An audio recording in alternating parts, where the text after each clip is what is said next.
ఉదయాన్నే ఎవరి మొహం చూసానో ఈ రోజంతా చాలా సాడ్ అండి. చాలా చాలా సాడ్ అసలు. ఎంత సాడ్ అంటే ఒక్కొక్కసారి పిచ్చొచ్చేత్తది. అంత సాడ్ అయిపోద్దనమాట. ఏం చేస్తున్నానో, ఏంటో, ఏం ఆలోచిస్తున్నాననేది నాకే తెలియకుండా పోతూ ఉంటది ఒక్కొక్కసారి నా పరిస్థితి. ఏదో అనుకుంటాను, ఏదో చేసేయాలి, ఏదో సాధించేయాలనుకుంటాను. ఏది సాధించలేను, ఏది చేయలేను. తినడం, పడుకోవడం, ఇంట్లో పనులు జేసుకోవడం. ఇదే అయిపోయింది. అవునండి. నిజమే. నాకు చాలా బాధగా ఉంది. ఎవరికి చెప్పుకోవాలో ఏటనేది ఏం అర్థం అవ్వట్లేదు. చేతిలో రూపాయి ఉండట్లేదు. ప్రతీది కూడా మా వారిని అడగాల్సొస్తుంది. నాకంటూ సంపాదన లేదు. ఏం చేయలేను. నోట్లో చదువు లేదు. బయటికెళ్ళడానికి దారి లేదు. మా వారు తెస్తేనే తినడం, లేపోతే అలా ఉండడం. అంతే. ఇంతే నా జీవితం. మనం ఏం చేయలేమా ఇంట్లో ఉండి? ఏం చేయగలము? ఏదైనా చేయాలంటే ఎనకాలనేది సపోర్ట్ చేస్తూ ఉండాలి. మా అత్తయ్య గారు ఏ రోజు సపోర్ట్ చేయరు. ఎక్కడికెళ్తున్నావు? దేనికెళ్తున్నావు? ఎందుకెళ్తున్నావు? ఇలాంటి మాటలొస్తే నేనింకేం చేయగలను? ఏమి చేయలేను కదా! ఏటండి అసలు చాలా బాధేస్తది ఒక్కోసారి. ప్రతి రూపాయి మా వారిని అడగాలి. ప్రతి రూపాయి మా వారిని అడగాలి. నా సొంత డబ్బులు, నా బ్యాంక్ బ్యాలెన్స్ జీరో. అది ఎప్పుడు జీరోయే. మా వారు ఏస్తేనే అందులో వస్తాయి డబ్బులు. లేపోతే రావు. నా ఫోన్‌పేలో జీరో అంటే జీరో. నా ఫోన్‌పేలో రూపాయి ఉండదు. నెలొస్తది. మా వారికి చెప్తాను. ఏవండీ అద్దె కట్టాలి, ఏవండీ కరెంట్ బిల్ కట్టాలి, ఏవండీ గ్యాస్ బిల్ కట్టాలి. ఇవన్నీ చెప్తే మా వారు లెక్కలేసి నాకు ఫోన్‌పే చేస్తారు. అప్పుడు నా ఫోన్‌పేలో బ్యాలెన్స్ అనేది ఎక్కువగా కనిపిస్తది. తర్వాత అద్దెలు కట్టేసి ఇయన్నీ కట్టేస్తే నా బ్యాంక్ బ్యాలెన్స్ జీరో. ఇంక నుంచి ఏవండీ కూరగాయలకి రూ. 100 ఇవ్వండి, ఏవండీ పెట్రోల్‌కి రూ. 120 ఇవ్వండి, ఏవండీ దానికివ్వండి, ఏవండీ దీనికివ్వండి, దానికివ్వండి. అంతే. ఇలా జరుగుతుంది. మరి నేను ఎలాగండి? ఏ రకంగా నేను కష్టపడాలి? ఏ రకంగా నేను రూపాయి సంపాదించాలి? ఏం అర్థం అవ్వట్లేదు. యూట్యూబ్ ఛానలా అంతంత మాత్రమే. అంతేనండి. అంతంత మాత్రమే. చాలామందికి వ్యూస్ తెగొచ్చేస్తాయి. నేనెంత కష్టపడినా నాకు ఏ వ్యూస్ రావట్లేదు. మరి నా దురదృష్టం ఏంటో నాకు అర్థం అవ్వట్లేదు. అలాగని ఆళ్ళ మీద నేను ఏడవడం లేదు. వాళ్ళు కష్టపడి వీడియోలు తీసి వాళ్ళ టాలెంట్ ఏదో వాళ్ళు చూపిస్తున్నారు. సక్సెస్ అయ్యారు. అది వాళ్ళ అదృష్టం. అందరి అదృష్టాలు ఒకలాగా ఉండవు కదా! ఎవరి అదృష్టం ఎలా ఉంటదనేది మన చేతుల్లో లేదు. ఇదిగోండి ఉదయాన్నే లెగిసి చూస్తున్నారు కదా! ఇంటి పనులు, వంట పనులు ఈ విధంగా అన్నీ కూడా ప్రిపేర్ చేసుకొని లంచ్ బాక్స్ పెట్టి, పిల్లలందరినీ కూడా కాలేజ్‌కి, స్కూల్స్‌కి, మా వాడిని ఆఫీస్‌కి పంపించి, ఆ తర్వాత తీరిగ్గా కొంచెం కాఫీ పెట్టుకొని అత్తయ్యకి, నాకు కలుపుకొని తాగుతూ ఉంటానన్నమాట. ఏం చేస్తాను ఎంత అనుకున్నా అంతే ఇంకా. మనకేం చేయలేనప్పుడు ఇంక అంతే. ఇంకా మాట్లాడుకోవడమే జరుగుతది కాబట్టి, చేతలు ఎప్పుడు చూపిస్తానో, ఎప్పుడు ఏం చేస్తాననేది. ఇంట్లో ఉండి ఏం వర్క్ చేయాలనేది నాకు అర్థం అవ్వట్లేదు. మీరేమైనా సలహా ఇస్తే ఇవ్వండి. ఇంట్లో ఉండి ఏం వర్క్ చేసుకోవచ్చు, ఏంటనేది నాకు సలహా ఇవ్వగలరా మీరు? సారీ అండి.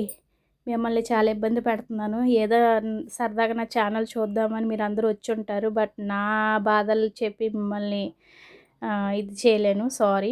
ఏంటంటే ఒక్కొక్కసారి అనిపిస్తూ ఉంటది. చెప్పుకోవాలి అనిపిస్తది. అందుకనే చెప్తున్నాను. ఏమనుకోవద్దు ఫ్రెండ్స్. సో, ఎవరి కష్టం వాళ్ళది. అంతే కదండీ! మీ కష్టం మీది, నా కష్టం నాది. అందరి ఇంట్లో కూడా ప్రాబ్లమ్స్ ఉంటాయి. కొంతమంది చెప్పుకుంటారు, కొంతమంది చెప్పుకోరు. అందరింట్లో ఏదో ఒకటి సమస్య ఉంటది. అలాగని మనము ఆ సమస్యని ఎలాగా సాల్వ్ చేసుకోవాలనేది మనం ఆలోచిస్తూ ఉంటాం కదా! సో, అన్నీ కూడా మనకి మంచే జరుగుద్ది. ఏం టెన్షన్ పడక్కర్లేదు. ఉదయాన్నే లెగిసి ఇంక ఇంట్లో పనులైతే స్టార్ట్ చేసేసానండి. చూడండి అంట్లు ఎన్నున్నాయో. అంట్లున్నాయి. తర్వాతేమో స్టవ్ కూడా క్లీన్ చేసేద్దామని అనుకుంటున్నాను. ఎలా పడితే ఉంది. ఫస్ట్ స్టవ్ క్లీన్ చేసేసిన తర్వాత అంట్లన్నీ తోమేస్తాను. ఆల్రెడీ బట్టలనేవి నిన్నే ఉతికేసానండి. ఈరోజు బట్టల డ్రైవ్ అయితే అంత పెట్టను. ఈరోజు బట్టలు ఆపేసి వంట దగ్గర అన్నీ కూడా క్లీన్ చేసేసుకుంటాను. దాని పేరు లక్కీ. మీ అందరికీ తెలిసిందే. నా ఛానల్ చూస్తే అర్థమవుద్ది. దీని పేరు హ్యాపీ. అది చాలా గయ్యాలి మాట అది. ఇంకా పని అనేది స్టార్ట్ చేసేస్తున్నానండి. ఎందుకంటే ఇంక ఎండాకాలం స్టార్ట్ అయిపోయింది కదండీ!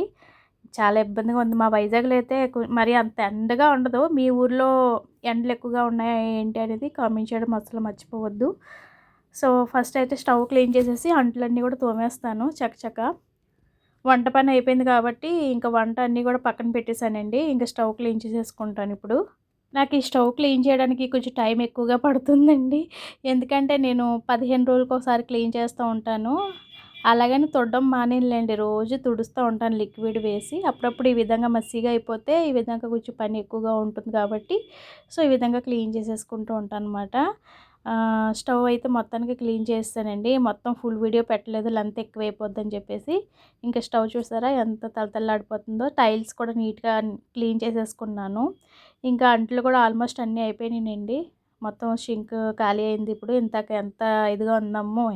చాలా అంట్లున్నాయి. సో, ఎన్ ఎన్ ఈ తక్కువ మెంబర్స్ ఉన్న అంట్లు ఎక్కువగా పడతాయి. ఎక్కువగా మెంబర్స్ ఉన్న అంట్లు ఎక్కువగా పడుతూ ఉంటాయి. ఆల్మోస్ట్ ఇంట్లో పని అయిపోయిందండి. ఇంకా నేను పూజ చేసుకుంటున్నాను. స్నానం అయిపోయిన తర్వాత ఇంకా పూజ అయితే చేసుకున్నానండి. పూజ చేసిన తర్వాత కొంచెం మనశ్శాంతిగా ఉంటది. అది దీపం పెట్టగానే ఆ కళే వేరండి. నాకు చాలా ఇష్టము. నేనైతే సాయంత్రం రోజు వాకింగ్‌కైతే వెళ్తానండి. ఇక్కడ కొత్తగా గుడైతే కట్టారన్నమాట. అమ్మవారిని విగ్రహాన్ని నిలబెడతారంట మంచి రోజు చూసుకొని.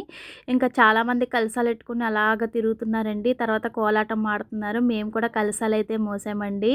ఒక ఒక 20 నిమిషాల దాకా కలశాలైతే మోసామన్నమాట. సో, ఇంతకీ ఏ గుడంటే అమ్మవారి గుడండి. అమ్మవారి గుడొచ్చేసరికి నాగదేవత అమ్మవారు మాట. నాగదేవత అమ్మవారిని ఏమంటారు పెడుతున్నారు. కొత్తగా గుడైతే స్టార్ట్ చేస్తున్నారండి. అమ్మవారిని రేపు ఎప్పుడో పెడతారంట.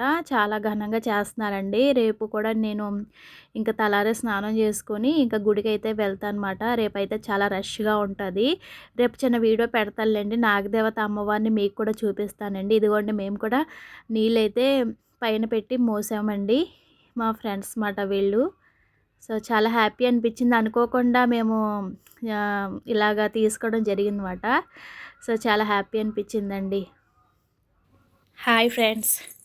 సో, పట్టీలు నా పాత పట్టీలు ఇచ్చేసి ఈ పట్టీలు తీసుకున్నాను ఫ్రెండ్స్. ఎలా ఉన్నాయి కామెంట్ చేయండి. ఈ పట్టీలు తీసుకున్నాను పాతయి ఇచ్చేసి. తీసుకొని ఒక 2 నెలలు అయిపోతున్నాయి. 2 నెలలకే ఈ విధంగా అయిపోయినాయన్నమాట. 2 నెలలకే ఈ విధంగా అయిపోయినాయి. ఇగో వేసుకోవాలి. డిజైన్ అయితే పాత డిజైన్లేనండి. కొత్త డిజైన్ అయితే ఏం కాదు. సో, మా ఫ్రెండ్ ఇచ్చింది బ్యాగు. ఈ 3 బ్యాగులు కొన్నదన్నమాట. మా ఫ్రెండ్ మామూలుగా గిఫ్ట్‌గా ఇచ్చింది. బాగుంది ఆ బ్యాగు. ఈ విధంగా ఉంటుందన్నమాట.